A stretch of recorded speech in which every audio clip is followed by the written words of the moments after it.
అవకాశాలెన్నో ఉన్నా నీ కోసం చూస్తూ ఉన్నా అందనిదే గొప్పని నమ్మి ఆస్తిపాస్తులన్నీ అమ్మి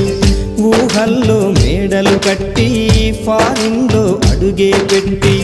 పరువంతా పక్కన పెట్టి కూలీల వేషం కట్టి అవమానాలెన్నో మోస్తూ అన్నీ చేస్తూ ఉన్నావా జీవితమే జీతంతోటి తూకం వేస్తూ ఉన్నావా ఎండమావి నీళ్ళ కోసం ఎడారిలోన వెదికావా ముళ్ళ దారిలోన నువ్వు గాయమయ్యి నిలిచావా